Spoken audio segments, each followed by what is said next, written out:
this is Tate, and welcome to TNA Post Show. As always, I'm joined by my co-host. He allegedly has no relation to the international champion, Steve Maclin, and he's a fourth rascal. He's a one and only Bert Maclin. How's it going? It's going good. We got quite a few things to talk about.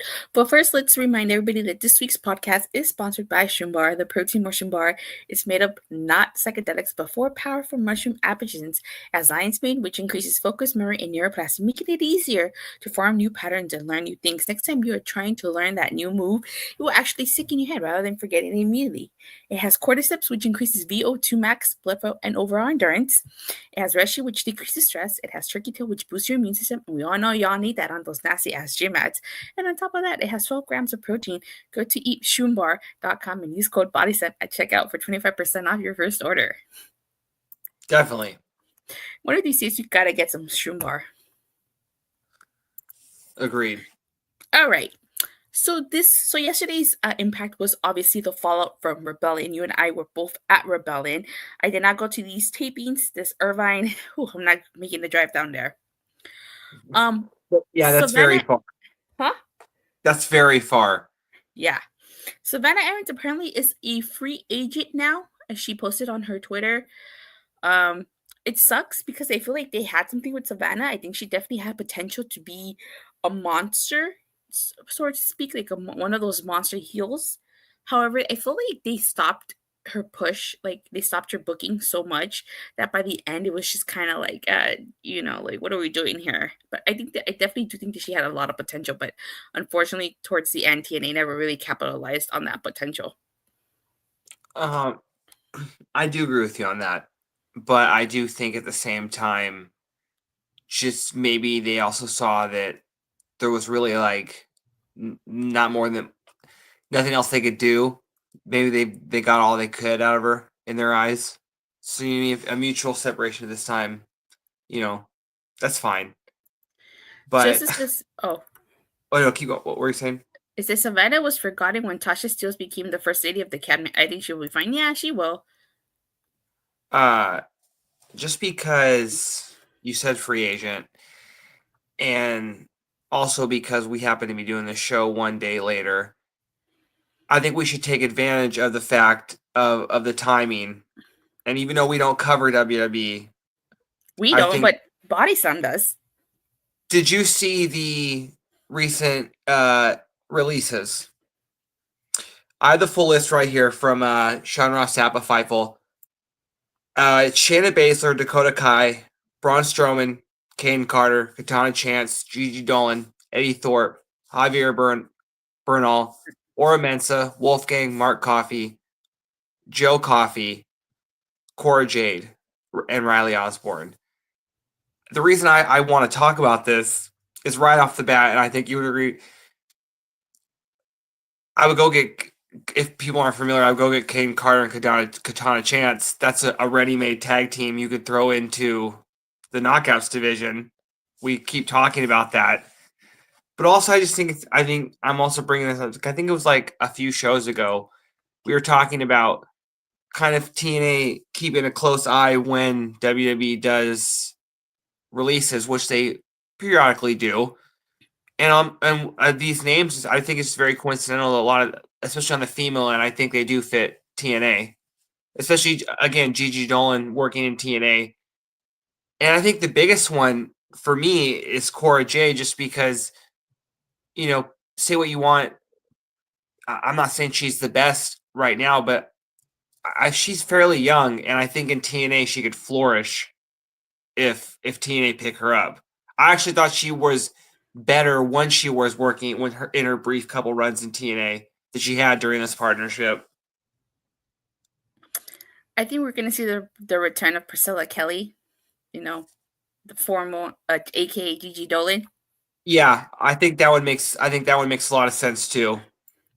I think that's a given. I think for sure Gigi's going to Impact TNA. I mean, because Zachary Wentz is their number one. That's right. That's right. I think they should pick up Chance and Carter, number one. I think they should pick up Dakota Kai. As far as Cora Jade is concerned, I was pretty shocked that she was released. It would be really cool if she does come to TNA and she continues her rivalry with Masha. Yeah. What is so? Yeah, I'm thinking. So did you have the same thought when you saw these releases, like who you wanted to see in TNA? Yeah. Yeah, I looked it Yeah. up. Cora Jade is she's 20. Damn, she's younger than both of us. So that's what I'm saying. Like, you could say what you want, but I don't see how, like, it's just like this was sports. Like, if someone's like that released at that age from a team, yeah, there could be some like red flags. Why at such a young age? Like, what went wrong? But at the same time, you got to take a flyer on them just because. What do you mean? Like, what could you had nothing to lose at this point? And yeah, again, I think TNA, especially the knockouts division. That's why I thought pretty much, and this is like the first. I think pretty much all the female names would work in TNA. I It think would so fit too. I have to because agree. I believe I also saw not on this. I believe I also saw Jakara Jackson was released as well. Yeah, Jakara Jackson. So, damn, yeah. I think the timing of these releases and the partnership that TNA has kind of forged, I think it's gonna benefit them in getting first dibs on some of these names, just because they've worked in TNA and kind of saw the crowds are back, they're big crowds, you know what I mean, and you could argue that they're probably working bigger crowds and they're working regularly on NXT in Full Sail or whatever they're performing now, you know what I mean? Mm-hmm. So I think some will be interested in coming to TNA. I think with a lot of these NXT people, I think Under Siege is going to be pretty interesting. Oh, no, wait, not Under Siege. That's too soon. Against All Odds. Well, I think are these people subject to 90 days or no? And the NXT, like Gigi Dolan, Jakar Jackson, Aura Mensa, Riley Osborne, they're all subject to 30 days. Okay. Shayna, Braun, there's Kaden, Carter, and Katana Chance. They're subject to 90 days. So I definitely think we should keep an eye on Against All Odds. Shane is an interesting one because you talked about a monster heel. She definitely someone I think fits TNA very well as well. I know she's up there in age. I don't know how much longer she plans on wrestling, but yeah, again, that's another name that fits TNA. Real quick, before we get started, I also want to mention Alan Angels posting that his contract expired and he's no longer with TNA. I feel like Alan Angels was such a missed opportunity. He came in with momentum. I really appreciated the sound check. I thought it was a really interesting talk show. But unfortunately, TNA, I don't know what they dropped the ball with Alan Angels. I feel like he could have been an X Division champion. He could have been an Ultimate X. They could have paired him up with Sinner and Saint. But yeah, again, roster turnover is pretty common, and again, that could have been one of the names. Not maybe necessarily not like brought in by Scott, but one of Scott's guys. I don't know anything about that, but and he'd been gone for a while, so it seemed like something was going on. Exactly. They weren't using him, so. Mm-hmm. Okay, so I was gonna say tonight's Impact. Yesterday's Impact kicked off with Joe Hendry. And he was just basically talking about, WrestleMania and the world title and Ethan Page and Frankie Kazarian, but he gets interrupted by Trick Williams, who appears in the Titantron, and he says he's not in the building, but he says that the main event sounds like an opportunity for Joe Hendry to get hurt, and he tells Henry he will see him soon, which we find out later on in the night was a lot sooner than later. Yeah, it was brief, but for those people who watch NXT on the reg, I don't know if you'll agree with me, but I thought that was one of Trick's best promos. I think he's much better as a heel. I'm surprised we're not getting the singles match. I believe it's a tag match. Elijah and Joe versus Trick and is it Kazarian? I think so. Yeah, which is a very weird match. Under Siege, again, I'm hoping, well, like you said, that it's too soon, but we need to add some matches to get some juice to that show. Mm-hmm. But, yeah, this was fine. Good way to start the show. Norris's Trick seems like a big star in TNA. He actually kind of does, to be honest. Yeah. All right, next we get the Rascalz, and Zachary Wentz is talking about his justices. It feels like Under Siege is just a placeholder show until the road to Slamovich starts. Yeah, it kind of does seem that way, but I tell you what, I bet you Under Siege is still going to be a banger of a show. Yeah, but you would have thought,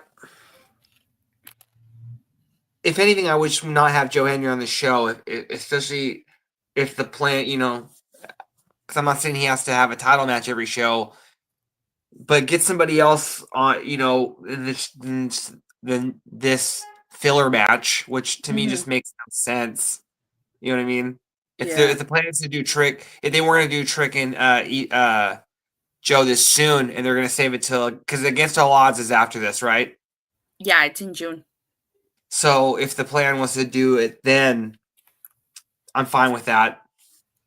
But yeah, just keep Trick. I mean, just keep Joe off the card.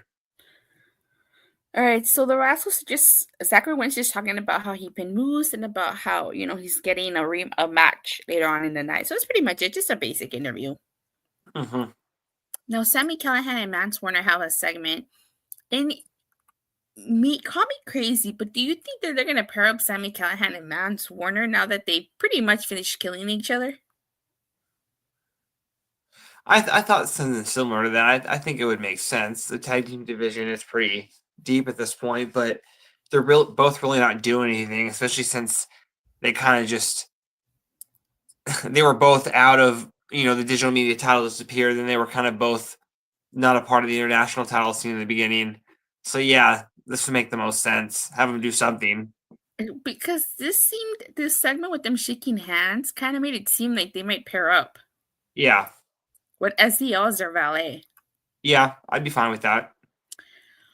All right, so next, okay, we get Mike Santana versus Isaiah Moore. I will say, and this is nothing personal, I kind of tuned this match out at first because I was like, why is Mike Santana facing, like a jobber? Why is we having this enhancement match for Mike Santana?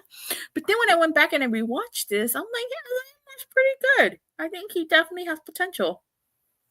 I think it was more just about the fact that, and then he after the match, I think it was more about the fact that he had this brutal match. He got the win, and a guy who's a top of the card guy trying to win the world title is still out there working. You know what I mean? When he obviously wasn't 100%, and then obviously after the match he kind of said, not like he wants him now, but he's saying Joe Hendry he wants the title.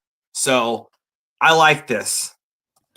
Yeah, like at the end of the match, first of all he asked where all the Latinos are. Like, hello, like here, even though he's Boricua and I'm Mexican American, but still. So, he basically calls out Joe Hendry and makes it known that he wants that title. Now, you and I have talked about for months now. Anybody who watches our show, you guys know, we've mentioned that Mike Santana would be challenging or should be challenging for that world title at Slammiversary in his home state of New York. I would think that's still the case. I hope he wins because we thought Frankie Kazarian for sure was going to win in LA. That didn't happen. But I think that you need a heel champion so that Santana can dethrone, because I feel like it would be pretty risky putting Santana against Joe Hendry. You don't want the crowd to turn on Santana or to boo Santana in favor of Joe Hendry, especially in New York. Santana's very organically over with the people. LAX was part of kind of like the very lean years of TNA, and Santana was a part of that. And so him coming back and now he's a singles guy, I think the people are really behind him. Yeah, I think the plan. I'm glad that he's just because it's not us now. Now our fantasy booking is starting to show a little bit of signs of it could come true with him saying he wants the title. Slammiversary is in July, right? Mm-hmm. So yeah, they have time to build that, and yeah, obviously we keep saying because obviously he's going to be on the card, and I would hope so anyway, just because it is in his hometown. But for him to get a world title match, and if that's where they're heading by then, I think that should be the call. The one thing I question is is it going to be Henry versus Santana, or are they going to take the belt off of Henry? Because there's only 2 specials in between Rebellion and Slammiversary, Under Siege and Against All Odds, you will literally take the belt off on Henry and just put it on someone and have him hold it, be a placeholder until Santana gets that belt. So it'd be interesting to see what route they take this on. Yeah, it's interesting because it would technically be face versus face unless Santana turns heel. You know what I'm saying? And then Or you turn Joe Henry heel. Yeah, which I've always thought he feels like a heel, even though he is a huge very over baby face. Mm-hmm. But there could be a chance maybe Trick wins it. You know what I mean? Kenny Omega's 2020. We mentioned this. Like, what if we get a Kenny Omega 2020 situation where Chick Williams plays the role of Kenny Omega / Christian Cage, and then Santana plays the role of Josh Alexander? Yeah, I never.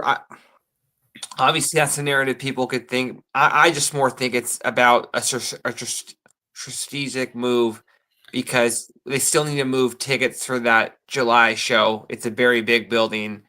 You put an NXT star on there, you know what I mean? Bill is Santana trying to win the title back. I think that, I think that adds some interest to it. Give me 1 second. And again, I'm not one to speculate. I don't. I follow WrestleTix. I'm not looking at it religiously, but they do need to fill that show building. Sorry. I think that if they were to redo that storyline, like rehash that storyline with like that not necessarily the book collector storyline, but that title. But like let's say again, Chick Williams saying the role of Kenny Omega, Christian Cage. Yeah.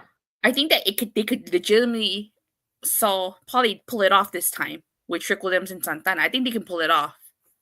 Yeah. And I think that it'll help them sell tickets for you, the USB arena, you know? Yeah.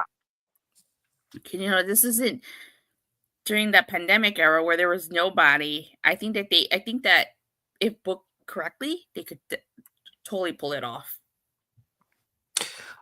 And I just think ultimately the more NXT people on the show is going to help sell. Just because, again, whether, however people feel, me included about WWE, their name brings fans, you know what I mean? Mm-hmm. Santana didn't want to rest on his morals. He wanted to prove why he wants the world title. I think Santana going for the title Summerverse was a prediction one of them had. Yeah, Santana's definitely going after that world title. Even if Chick is a placeholder, if he beats Joe, that would make the partnership more interesting because a tight TNA title needs to go over to NXT. True, or you can keep Chick Williams in TNA if he becomes TNA World Champion instead of sending him back to NXT. So next, we get a Steve Maclin segment, and this segment really doesn't get a chance to take off because he gets attacked by the Northern Armory and he gets chained by the Northern Armory. Pretty much, they attack Steve Maclin from behind, and then at the end, Eric Young tells Santino Marella that he does whatever he wants, and maybe Santino Marella should do something about it. And basically, next week we're once again getting Eric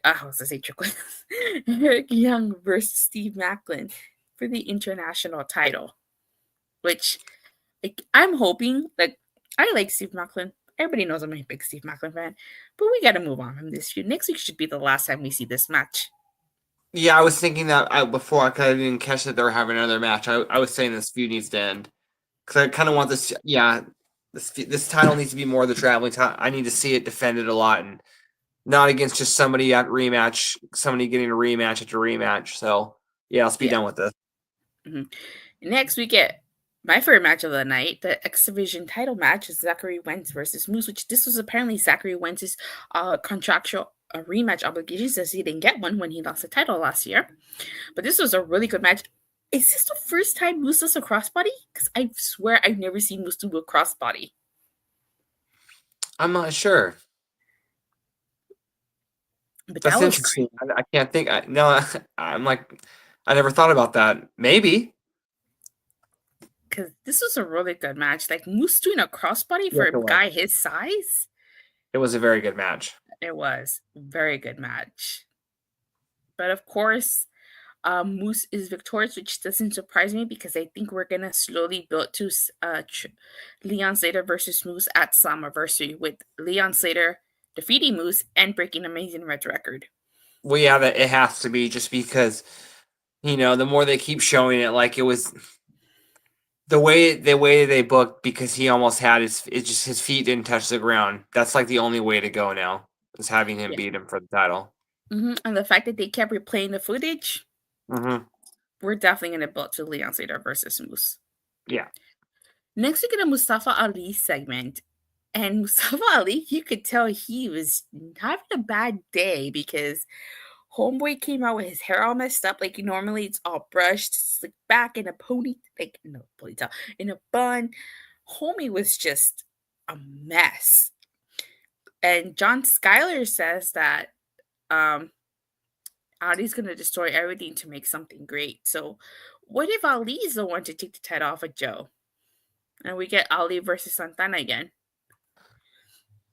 Yeah, I also think that I see them having one more match, just Ali and Santana non-title. But I also just think that kind of alluding to Santana, Ali starting from the bottom and working his way up to try to win the world title as well. Staying away from Santana. Maybe he's the one that beats Joe first, so that's fine. But I guess we just it's hard to tell what's gonna happen between now and Summerversary. I thought for sure Kaz would be our champion right now, so it kind of just yeah, threw everything out the door for what I was yeah. thinking. All right, next we get a Cody Diener segment. Oh god, this segment.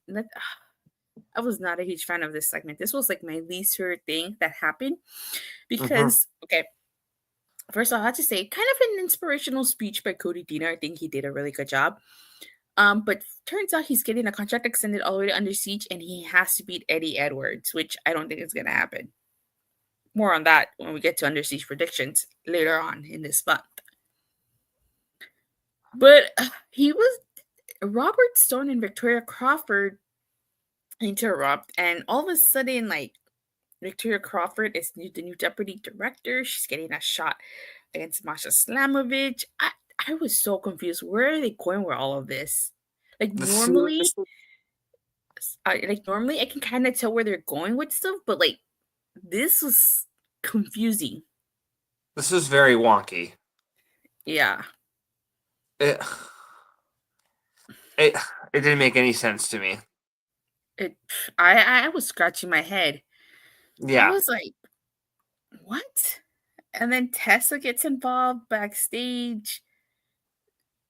She's I don't know. This segment was just off. If you take this out, you would have had a great episode of Impact. Yeah. This is just a cluster. I didn't get it. Yeah. I don't know. Anywho, we get Maggie Lee versus Jodi Threat. Decent match. Jodi Threat wins.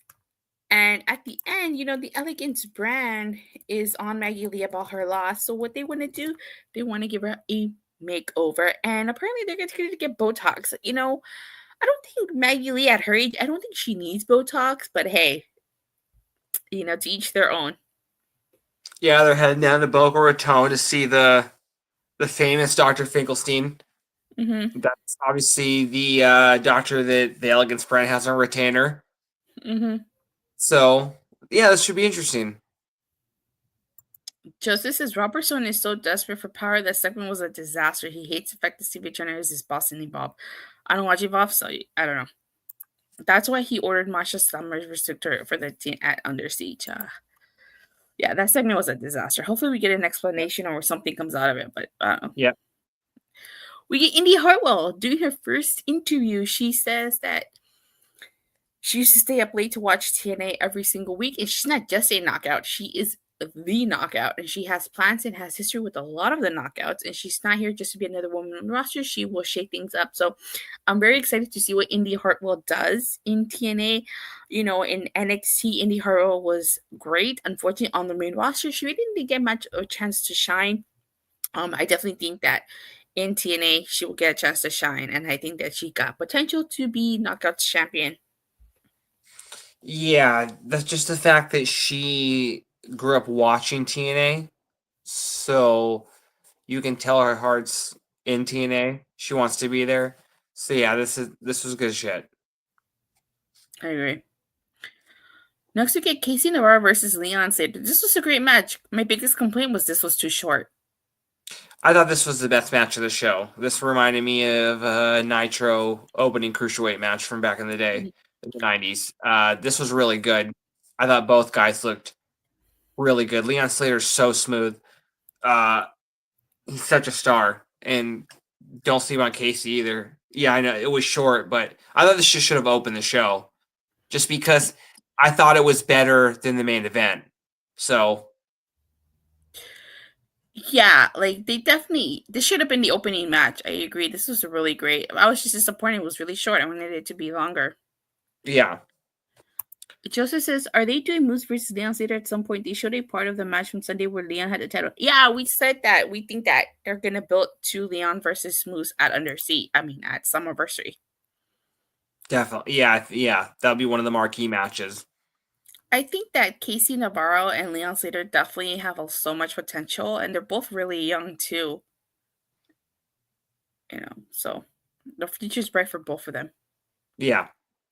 Next, Masha Slamovich cutting a quick promo, just talking about Victoria Crawford and about how she's gonna find out why she's not ready to be in the ring with an athlete of her caliber. So this is just a good promo by Masha Slamovich. I'm actually pretty excited to see that match. I really was a huge fan of Alicia Fox back in the day. Yeah. It's not her fault that it was really stupid. Like I don't see what Robert Stone and Tessa and them basically saying that Santino's job is in question. It was just really dumb.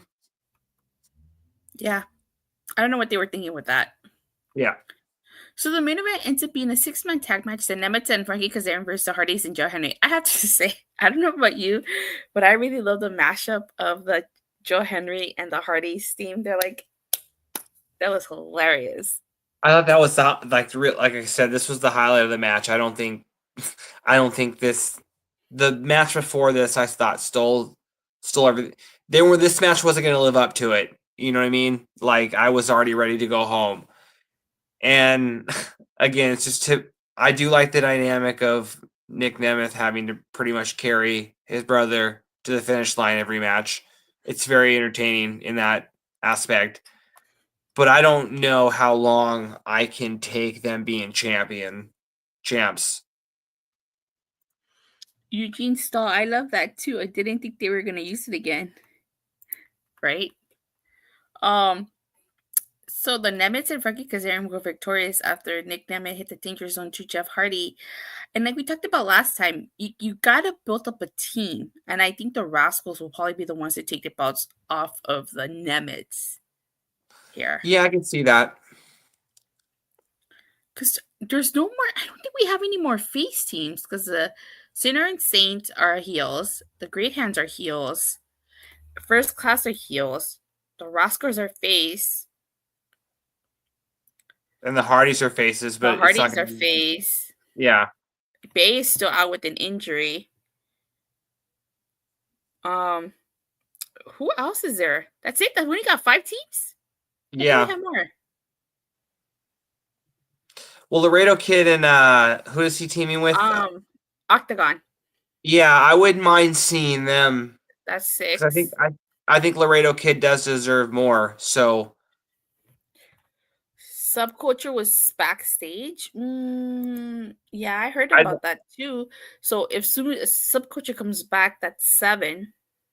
That would be nice if they did come back. But of these 7, there's only the Rascalz, the Hardys, the Aztec Warriors, and Subculture. If they come back, 4 face teams. Again, but that's like 4 heel teams. So again, that's a good balance. Yeah.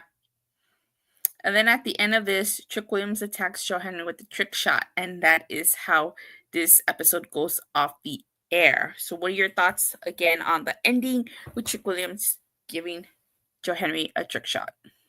There was a good match. It was just a very weird show. I don't get the direction right now. Honestly, I did not like the production of this show. I felt like there was glitches with the app, and I felt like there were some moments during the live feed where like the mic was like Like, I don't know if it was cutting out. I was just like, the production quality, it's just, it felt like it wasn't top notch there, Mm-hmm. you know? But it happens. Yeah. But overall, I thought that this week's was a pretty decent episode. Yeah. Again, was not the biggest fan of the Diener segment. I have no idea where that was going. No. Yeah, exactly. When Santana was talking, it was hard to understand. Very bad timing for that. Yeah, it was really hard to understand Santana. Yeah. Yeah, but, you know. All right, Bert. So do you have anything else you want to say or mention before we get ready to wrap up? No. Again, it was solid matches, good matches. Just the Robert Stone thing threw me. So Same. overall, good show. Yeah, that pretty much. And where can people find you on social media? Just on Twitter at BertMaclin11. All right, you can follow me at Datilla _ I talk Raw, SmackDown, Cajun, AEW Dynamite, of course, TNA Impact. I go live on my YouTube channel every Monday, Wednesday, Friday, occasional Saturdays and Sundays, and of course for all things TNA, you catch me here every Thursday on Bodyslam. Beard and I were at Rebellion. I did upload some clips from Rebellion on my YouTube channel, so feel free to check that out if you like. With that being said, thank you guys all so much for watching. Don't forget to like and subscribe. Make sure you hit that bell so you get notified whenever we go live, whenever the show goes live, and we'll see you guys next week. Bye.